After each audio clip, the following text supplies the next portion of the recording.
What I saw. UFOs, UFOs, yes it's true. Coming from above from me and you. Now they came to destroy us. Now we'll be rude. They just came to race us. And I ride from outer space. UFOs, UFOs, yes it's true. Coming from above from me and you.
Alright, hey everybody, this is T with the UFOs Want to Tell You Something. So that was the Ghoulies and Hot Rods from Outer Space. They are a badass band. I'm glad they gave me permission to use their music as my intro and outro. Man, it sounds much better than the one I had. So I'm really excited. Super nice guys. Follow their music. Subscribe to them on YouTube and follow them on Facebook. I just want to give a big shout out to them because I am so thankful. Anyway, today we're getting into the Betty Hill abduction regression tapes. And I cut it into about, 10-minute segments, and then I'm going to put in my input, some information, things like that, so it's not just long and drawn out in a 40-minute recording like it was last time of just the regression.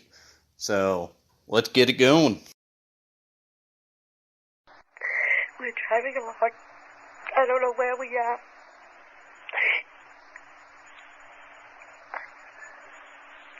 I don't even know how we got here. Somebody and I, we've been driving, and I don't know how long, and we haven't even been talking. I just been sitting here feeling that something's going to happen. And I'm not really too afraid. Except right now I am. At that time I didn't feel afraid.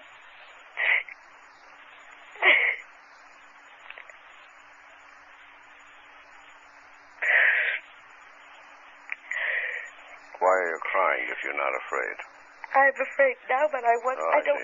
I wasn't afraid. I was afraid when I saw the men in the road. Men in the road? I've never been so afraid in my life. Tell me about the men in the road. It's all right now. You're safe here. Tell me about the men in the road. We're driving along. We're on a tarred road. And all of a sudden, without any warning or any reason or rhyme or anything, Marty made he almost, the brakes, I think he would squeal. He stopped so suddenly and made this sharp left-hand turn to the highway. And we went onto this narrow road. I was wondering what he was doing down here, but he wasn't saying anything, and I wasn't. I figured, well, maybe we're lost, but so what? We'll come out somewhere. And we're going along, and there was a sharp curve in the road, and as we went around the curve, there were trees. There were a lot of tall trees on my side. I don't know about Bonnie's side of the road, but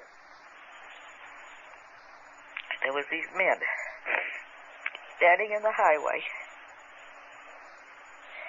and I wasn't too afraid when I saw them. They were standing there, and I thought, well, you know, there was several. There was, I don't know.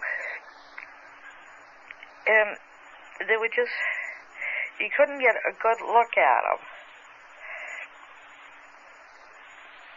But then I thought, well, you know, are they in a car and the car broken down, or what are they doing there? And Bonnie, of course, had to stop. And then he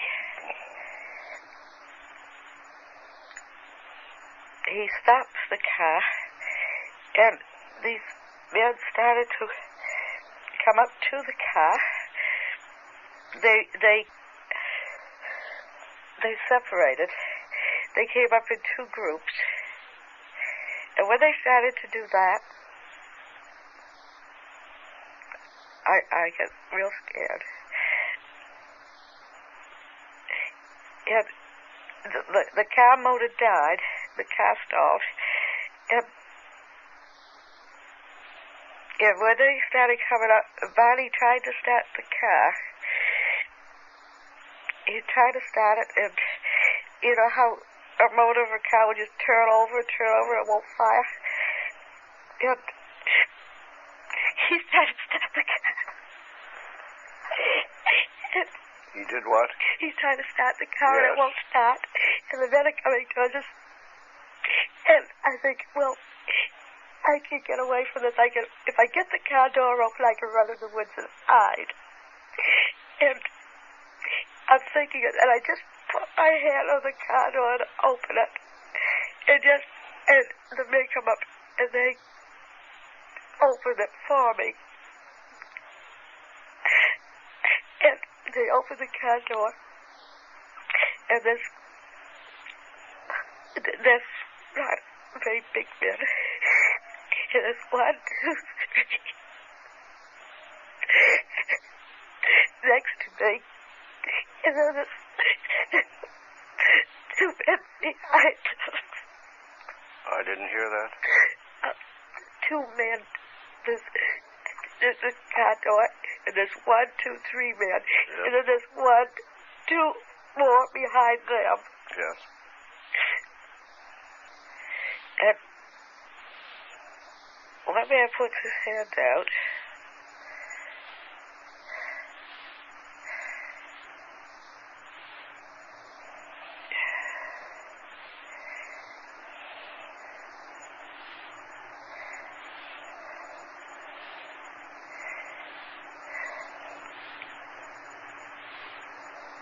Go on.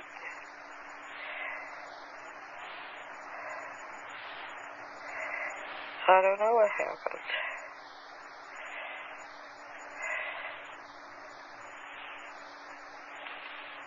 You can remember everything now.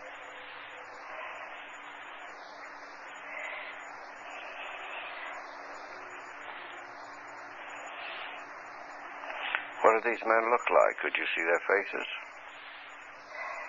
No.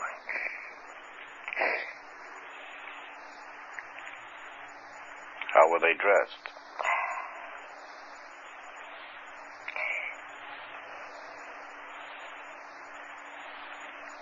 Alike, somehow or other. Did they have on any uniform, or were they in ordinary clothes? More like a uniform.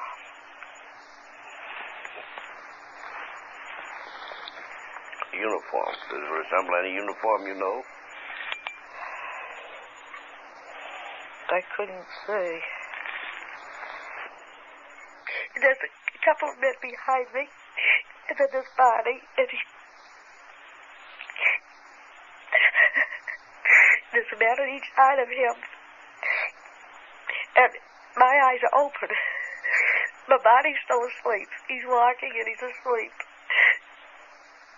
And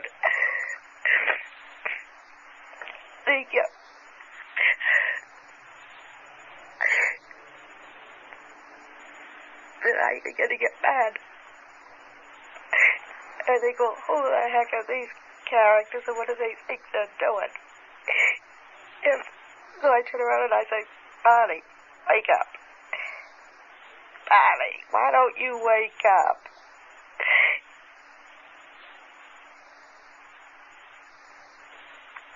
And he doesn't pay any attention.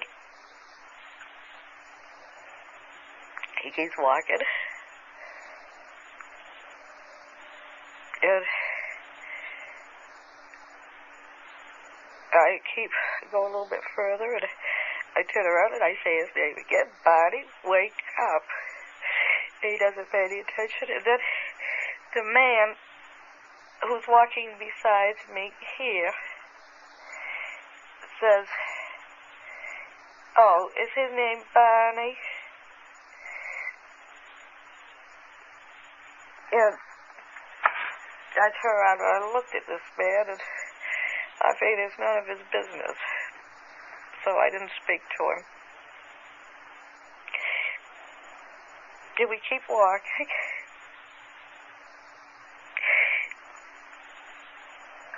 And I try to wake Bonnie up again. He said, Bonnie, wake up. And he doesn't. So the man said, he asked me again, he said, is Bonnie his name? Then I wouldn't ask him, so that he says, don't be afraid. You don't have any reason to be afraid. We're not going to harm you. But we just want to do some tests. When the tests are over with, we'll take you and Bonnie back and put you in your car, and you'll be on your way back home in no time. And so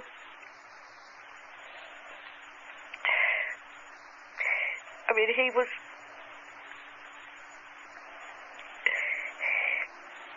sort of reassuring in a way, but can't say I trusted what he said. And I wasn't sure what was going to happen, and we kept walking, and the body was still asleep, and then... You mean he was walking in his sleep? Yeah, he was just like sleepwalking. These men spoke good English? So their car is stalled in the middle of the road. That's very common with UFO reports. I don't know how many times I've heard it. They seem to be able to shut your vehicle down through some technological means. They see men approaching, and if you go back to the last podcast, this correlates with Barney Hill's abduction as well, because he remembers this exact scenario, except he believed he was getting robbed. They both are afraid, they don't know what the hell to do.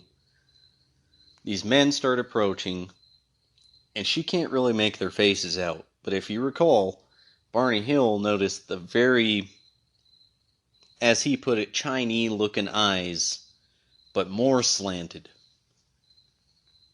They really seem to have bothered him. In her case, I think it's more of like altered perception. You know, for some reason she didn't notice it. She couldn't make their faces out too well. Maybe she's got like a mental block on her part. Or it could be the altered perception that I was talking about. You know, for example, you got Mike Cleland, if you're familiar with him, talking about seeing large black-eyed owls, or just owls in general. You've got Terry Lovelace talking about the little yellow-eyed monkeys trying to talk to him and get him to come with them as a child.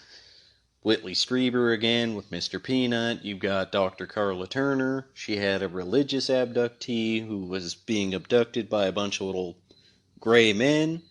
She wouldn't go with them, so they decided to pull up a blonde-haired, blue-eyed Jesus who said that these were his angels and that you should come with them. In other words, They're trying to entice you to go with them and make the process easier for both you and them. That's commonly reported in many different scenarios. But this could be a case of that, almost, or she has a bit of a mental block again.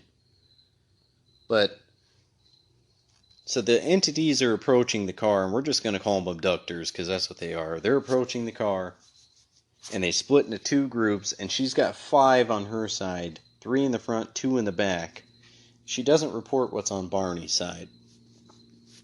But they get out of the car, and Barney, he's got his eyes closed. And again, this correlates back to his regression tape from the last episode, because he closed his eyes on purpose out of fright. He didn't want to see what was going on.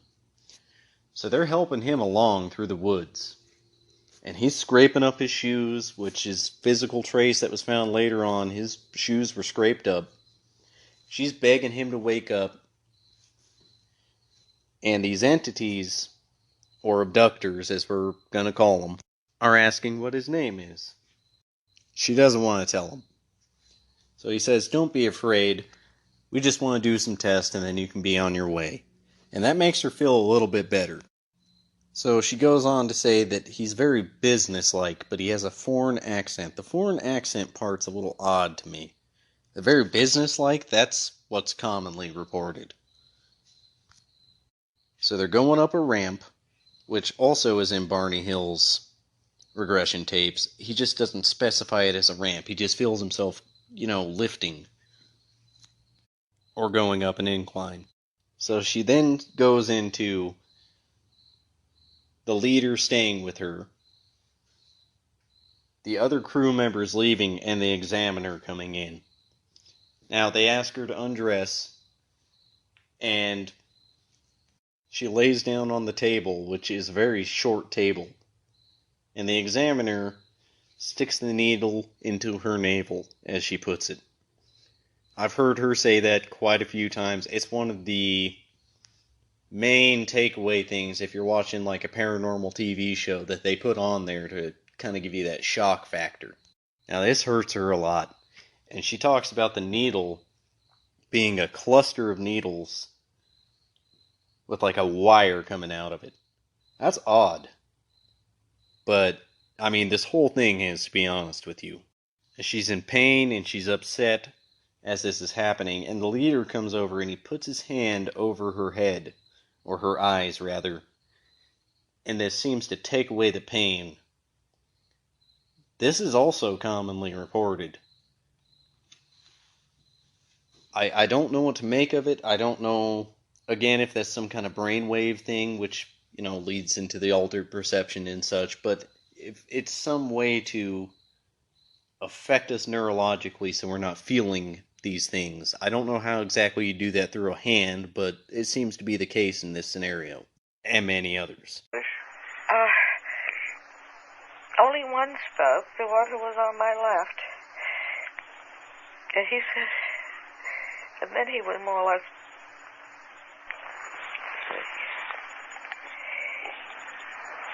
he had an accent.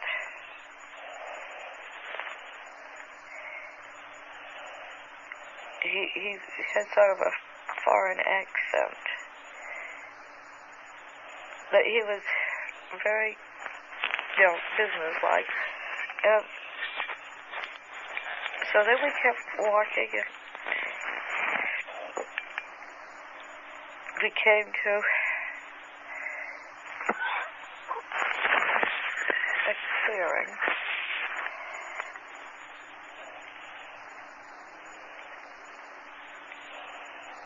And there was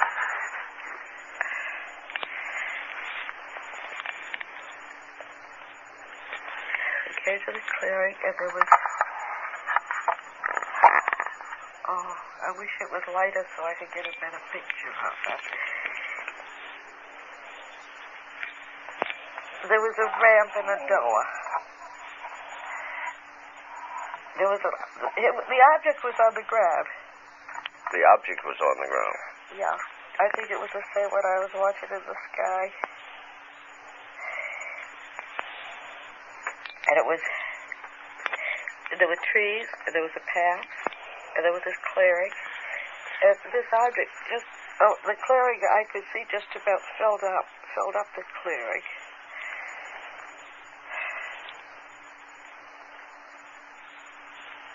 And they're taking me up to the object. Now, I don't want to go on it. I don't know what's going to happen if I go on it. I don't want to go.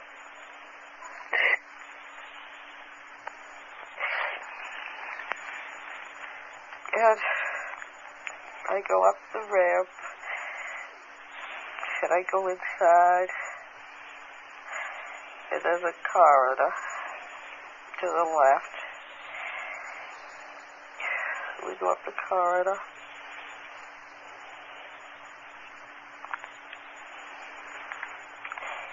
And there's a room, and they start to take me in the room. Some of the men come in the room with this man who speaks English and me. They stay for a minute. I don't know who they are. I guess maybe they're the crew. But they only stay for a minute. And the man who speaks English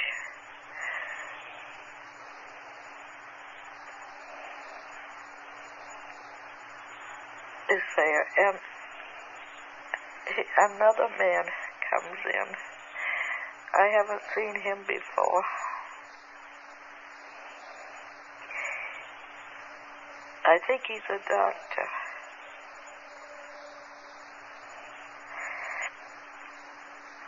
And they came in the door. And I think he's got, I don't know how our nervous system is, but I hope that we'll never have nerve enough to go around kidnapping people right off the highways like he's done. And he tells me to take off my dress. And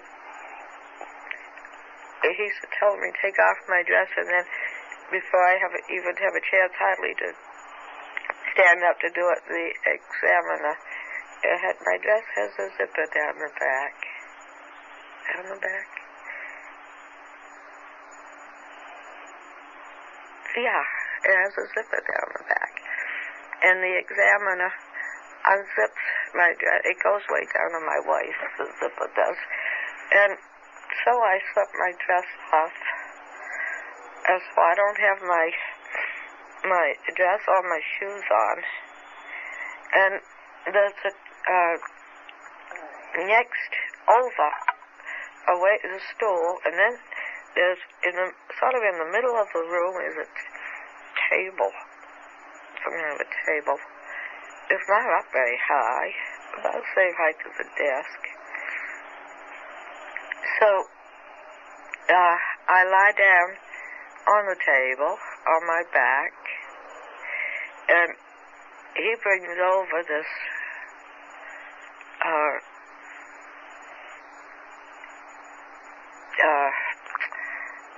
how can I describe it? They're like needles. There's a whole cluster of needles, and each needle has a wire running from it. So then they roll me over on my back.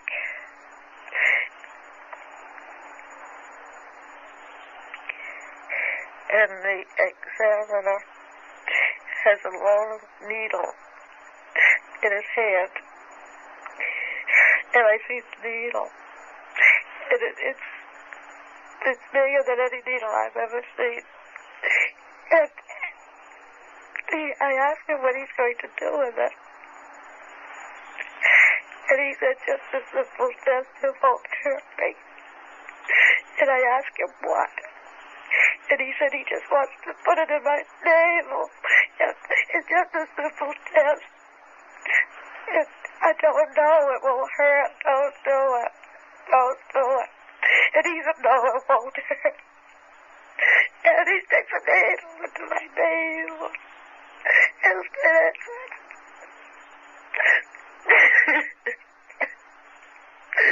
And I'm crying, and I tell him it's hurting, take it out. And then the leader,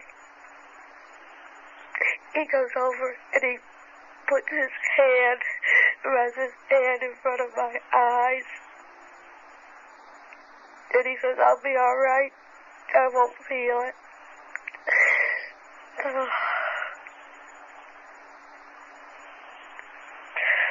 And all the pain goes away.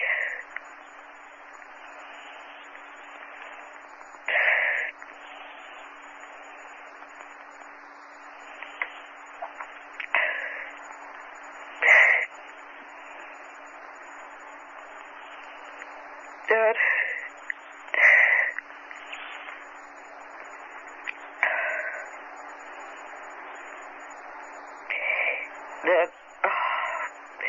But I still, the pain goes away, but I'm still sore from where they put I don't know why they put that long needle into my navel. I tried to tell them they shouldn't do it. But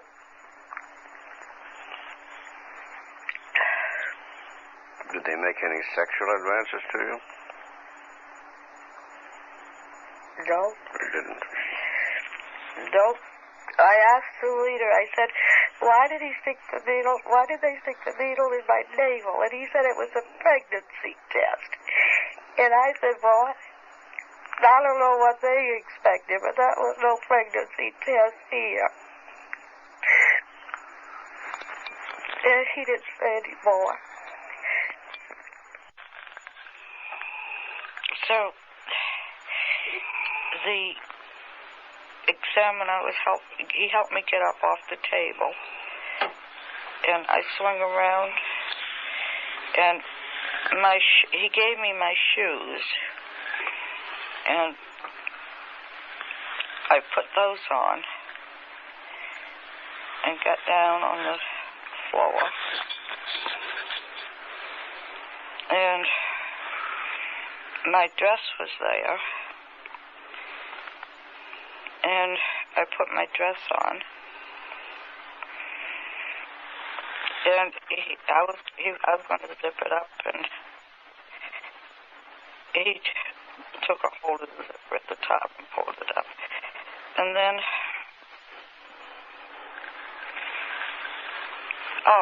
I said, I can go now. I can go back to the car. And he said, Barney isn't ready yet. And So the examiner finishes up with her, zips her dress back up, which we find out later, actually, the zipper is ripped on her dress, and there's a pink powdery substance that's left over. Some more physical trace evidence to kind of validify this whole situation and scenario. He leaves, and she starts speaking with the leader, saying that nobody's going to believe her, and that most people don't even know that he's alive.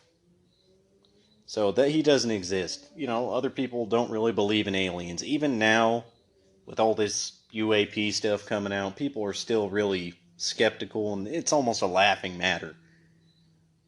I told my boss the other day about me recording a podcast on Betty and Barney Hill abduction, and he just laughed. You know, so there's always going to be that laugh factor with some people. That's just how it's going to be. And I don't see that going away anytime soon. Anyway, so she's talking with the leader and she wants some evidence, so she takes a book and he says that's fine. So he opens up a wall and he wants to show her a map. Now there's a couple things that I found odd about this part. He explains the lines to her, with the broken lines being expeditions, the solid lines being occasional places that they go to, and the heavy lines being trade routes. Now, one of the things that I was mentioning that I found odd about this was he never said that's where he was from. And if you go off of the Zeta Reticuli theory of that being a map of that star system, which kind of matches up, he never Earth is not on there. So she can't actually point out Earth on a star system that is not matching ours. So when she asked him, he dodged the question, and I find that, like I said, really interesting and odd.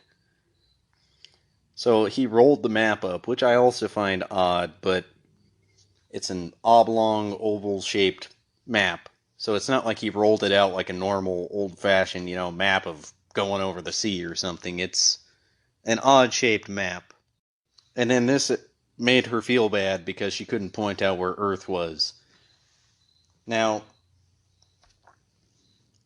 if you're under hypnosis, I feel like you're probably not going to feel emotions like feeling like you're stupid. Which she is not. And then some crew members come in and they're kind of freaking out. The examiner walks over to her, opens her mouth, checks her teeth. And I find this part kind of funny because Barney Hill's teeth came out because they're dentures and hers didn't. Which you'll see that she also found that pretty laughable. And then she goes into trying to have them meet us, like that global disclosure that most people want, aliens landing on the White House lawn and talking to scientists and things like that. And I began to get worried, and I asked him why it was taking so long with Barney. And he said, well, they were doing a few more tests with him, but he'd be right along in a minute.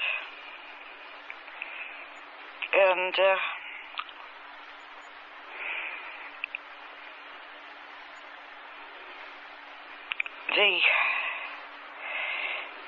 there was a cabinet there,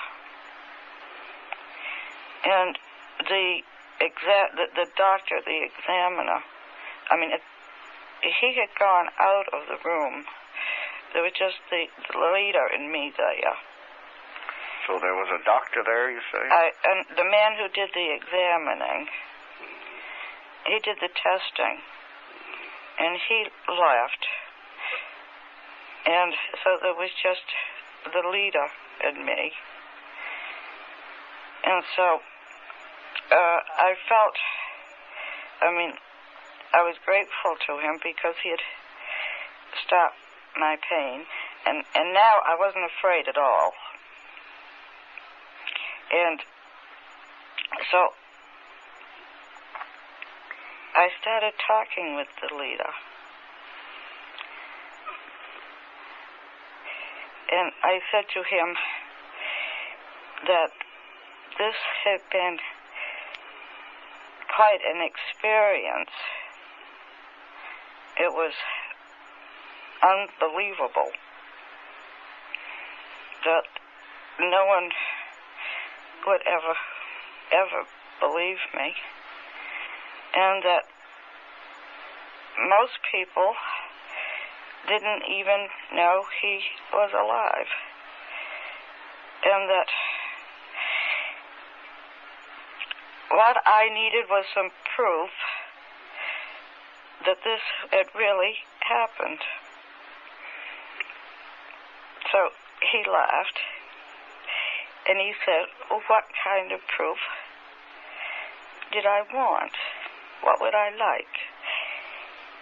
And I said, well, if he could give me something to take back with me, then people would believe it. And so he told me to look around, and maybe I could find something I would like to take.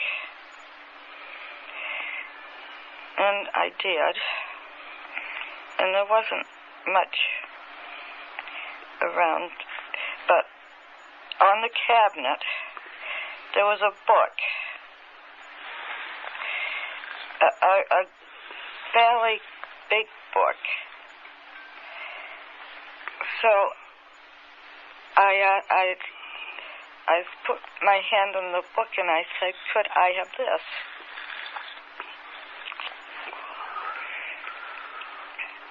And the leader laughed, and he asked me if I thought I could read it. And I told him, no, I laughed too. I said, no.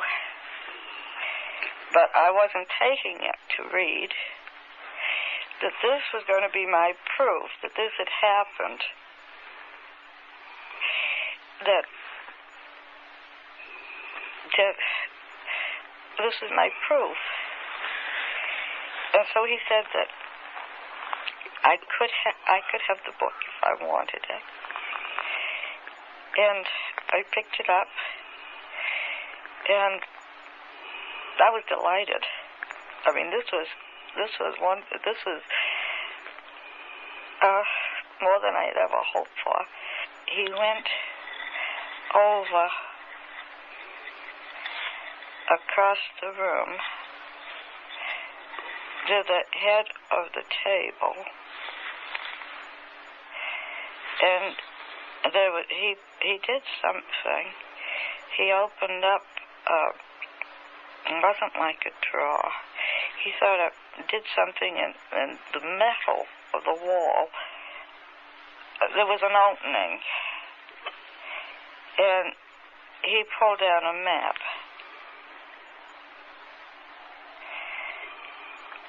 And he asked me, had I ever seen a map like this before? And I walked across the room, and I leaned against the table, and I looked at it. And it was a map it was an oblong map. And he said that the heavy lines were trade routes. And then the other lines, the solid lines were places they went occasionally. And he said that the broken lines were expeditions. So I asked him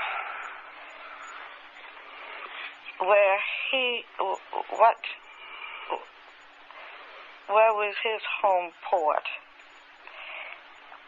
And he said, where are you on this map? And I looked and I laughed and I said, I don't know. So he said, well then, if you don't know where you are, there wouldn't be any point of my telling you where I am. And he put the map, the map rolled up, and he put it back in the space in the wall and closed it. And I felt very stupid because I didn't know where the Earth was on the map. And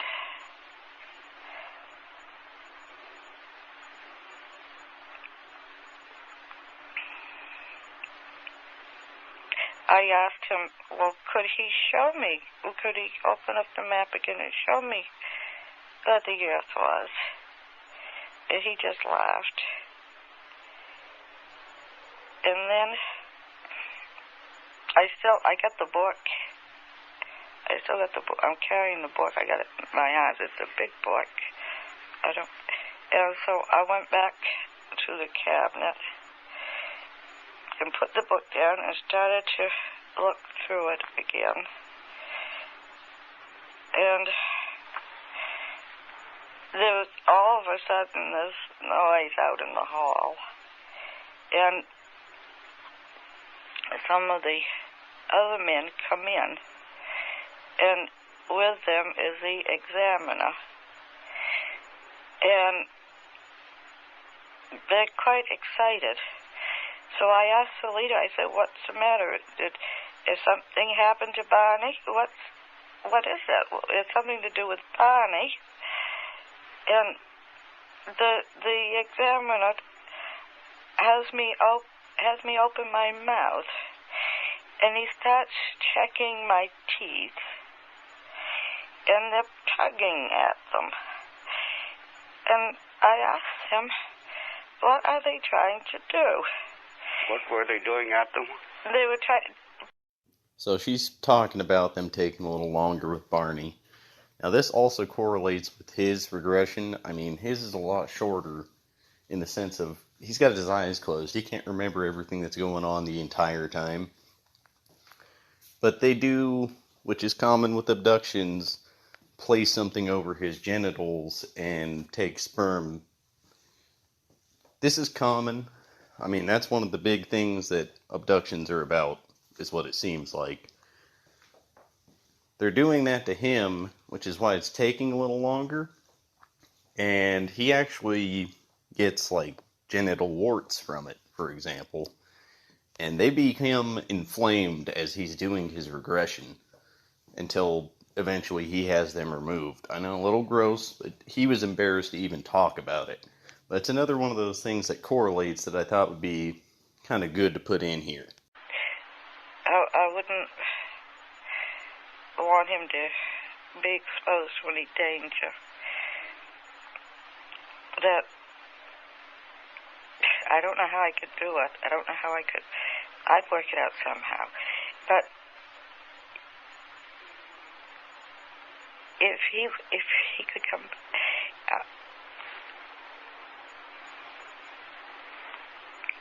I want him to come back. I want him to.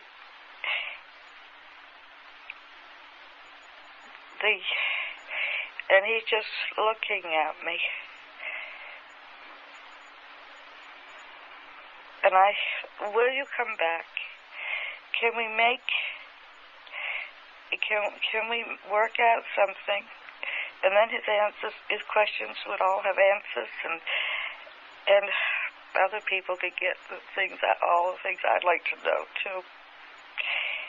And he says, I don't know. It's not my decision to make. So I said, well, could you discuss it with the person who does have the decision to make? And he said, yes. And I said, well, if you do decide to come back, I mean, if it can be worked out, I would need time. It would take some time. I mean, I just couldn't go out on the spur of the moment and round up people to meet with you. It would have to be people that we knew would be all right and would have the background and all. And I wouldn't even know where to meet him. And he said, don't worry. If we decide to come back, we'll be able to find you all right. But I said, but I don't live around here. I don't live in this area. And he said, we'll find you. And I said, how? How will you find me? Out of millions of people. And he said, we will. We always do find those we want to. And I said, well, now what do you mean by that remark? And he just laughed. And then Barney's coming. They're bringing Barney out. I hear the men out in the corridor. And I said, Barney's coming. And he said, yes, you can go back to the car now. And I got the book. And Barney's coming out. And Barney's eyes are still shut. Good heavens. He's missed an awful lot. I wonder if they made him keep his eyes shut or if he's scared. And so they, now it's time to go back to the car, and the leader said, come on, we'll walk back to the car with you. And I said, all right. I said, but I wish I knew if you were going to come back. And he said, well, we'll see. And we're out into the corridor. Barney's behind me with his eyes shut. There's a man on each side of him. And I'm all ready to go down the ramp when some of the other men, not the leader, but some of the other men are talking. I don't know what they're saying, but they're very excited. And the leader is saying, he's saying something, and they're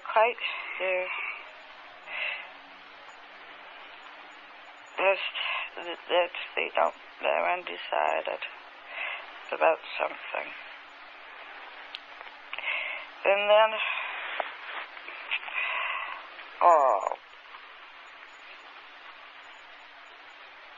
the leader comes over and takes my book.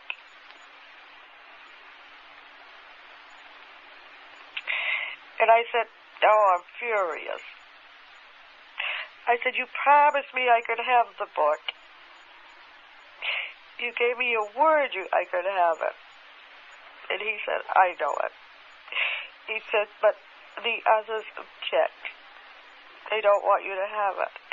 And I said, but this is my proof. If you take the book away from me, I'll have no proof that this has happened. And he said, that's the whole point. They don't want you to know it's happened. They want you to forget all about it. And that's why I'm taking the book. I won't forget about it.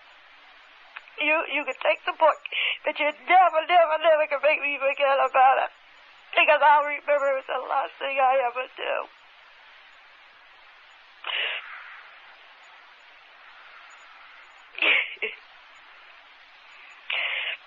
But I want the book. He won't give it to me. And he says, he laughs. He said, maybe you will remember. I don't know. I hope you don't. But maybe you will. But it won't do you any good if you do. Because Barney won't. Barney won't remember one single thing. And not only that, if he should remember anything at all, he's going to remember it differently from you. And all you're going to do is get each other so confused you won't know what's going on. If you do remember, it'd be better if you forgot it anyway. And I said, why? Well, you're trying to threaten me? Because you can't scare me. Because I won't forget it. I'll remember it somehow.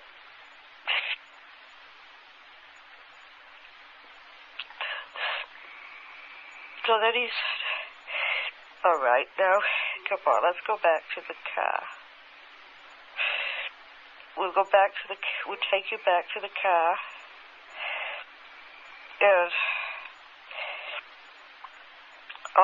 I've been standing there on the side of the ramp talking to him. And I'm not so mad now. And they've taken Barney ahead while we were talking.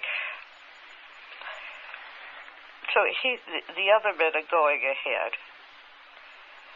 And he said,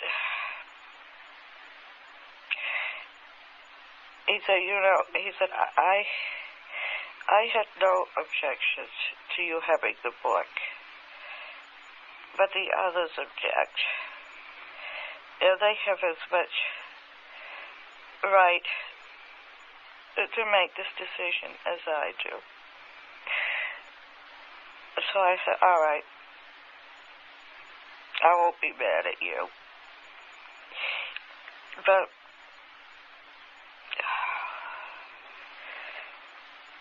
it is the most, I wish I could be able to have some proof of this, because it's the most unbelievable thing that's ever happened.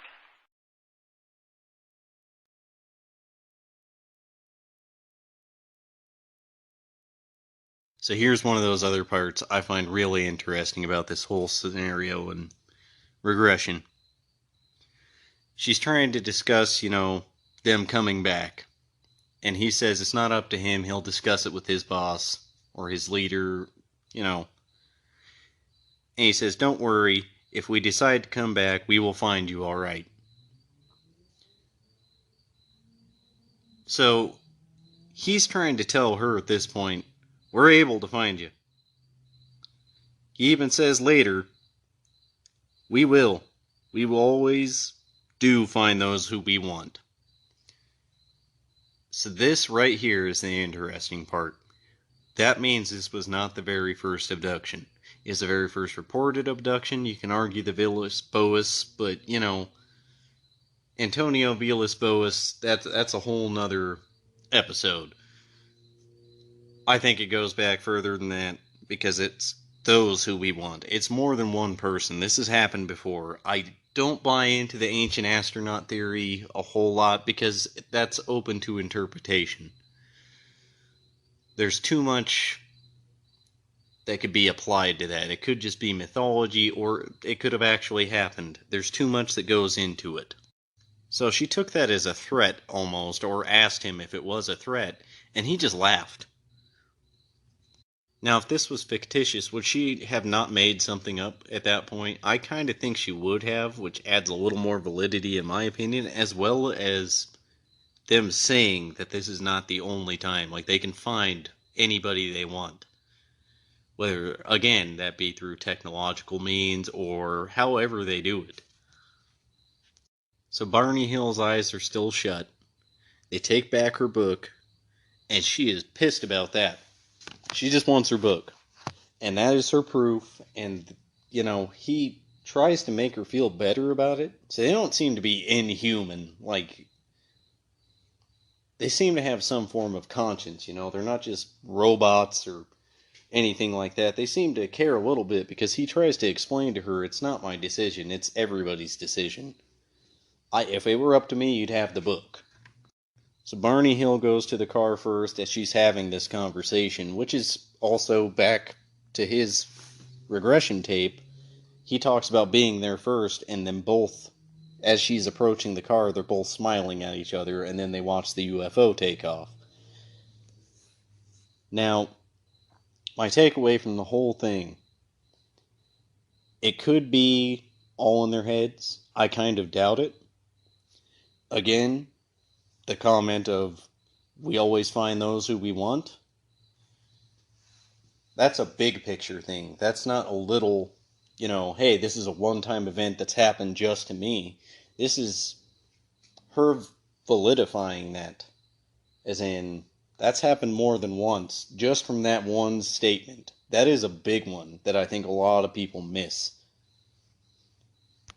Now, Dr. Benjamin Simon, he later spoke about this abduction, and he said that he doesn't believe the abduction took place, but he does believe the UFO part did.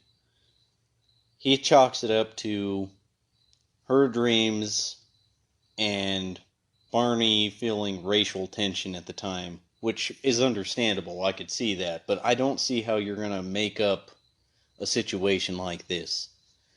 This whole thing, in the grand scheme of things, there's a reason that it's held up to what it has today. I know there's a lot of skeptics out there who are going to say, the Outer Limits and the Twilight Zone with Hocus Pocus and Frisbee and a couple other ones all influence this, but they're not going to influence it to the point that everybody is seeing the same damn thing all this time later. I mean, that was 60 years ago, and people are still reporting the same thing now. I would have thought it would have changed a little bit. And it did change a little bit, like the dark black eyes and stuff like that, but not all that much. Barney Hill's eyes are still shut. They take back her book, and she is pissed about that. She just wants her book. And that is her proof, and, he tries to make her feel better about it. So they don't seem to be inhuman, they seem to have some form of conscience, they're not just robots or anything like that. They seem to care a little bit, because he tries to explain to her, it's not my decision, it's everybody's decision. If it were up to me, you'd have the book. So Barney Hill goes to the car first as she's having this conversation, which is also back to his regression tape. He talks about being there first, and then both, as she's approaching the car, they're both smiling at each other, and then they watch the UFO take off. Now, my takeaway from the whole thing, it could be all in their heads. I kind of doubt it. Again, the comment of, we always find those who we want. That's a big picture thing. That's not a little, hey, this is a one-time event that's happened just to me. This is her validifying that. As in, that's happened more than once, just from that one statement. That is a big one that I think a lot of people miss. Now, Dr. Benjamin Simon, he later spoke about this abduction, and he said that he doesn't believe the abduction took place, but he does believe the UFO part did. He chalks it up to her dreams and Barney feeling racial tension at the time, which is understandable. I could see that, but I don't see how you're going to make up a situation like this. This whole thing, in the grand scheme of things, there's a reason that it's held up to what it has today. I know there's a lot of skeptics out there who are going to say, the Outer Limits and the Twilight Zone with Hocus Pocus and Frisbee and a couple other ones all influence this, but they're not going to influence it to the point that everybody is seeing the same damn thing all this time later. I mean, that was 60 years ago, and people are still reporting the same thing now. I would have thought it would have changed a little bit. And it did change a little bit, like the dark black eyes and stuff like that, but not all that much. So in conclusion, I think this actually took place. That's just my personal opinion. As far as reptilians and Nordics, and you got the Pascagoula aliens, I think it's a little different. In those kind of situations, I think it's altered perception. I know that's going to piss a lot of people off because I don't buy into the reptilians or the Nordics. It's stuff like that it hits too close to home. I don't see how they would look exactly like us, or even, like, in the case of the reptilians, like dinosaurs. Like, that's too close. So, I know it's going to piss some of you off, and I'm sorry, but I buy into this case. I think it makes a lot of sense. That's where I'm at with it. So next week I'm probably going to do, I'm going to try to set up an interview. If you guys would like to be on the podcast, or even have me tell your story, just shoot me an email at theufos@yahoo.com. If not, I may just go off on my own. I don't know. I might do like an episode on, again, altered perceptions. That's definitely coming. I may do an episode on UFOs and the paranormal. Are they one and the same, or two different things? We're just going to see where we go with it. We'll kind of play it by ear, but I'm going to keep on recording, so hopefully you guys keep listening. I hope it's getting a little better. So, in conclusion, I'm going to leave you guys with the Ghoulies again, and Hot Rods from Outer Space. Get used to that. And I hope you guys had fun. Keep on kicking it.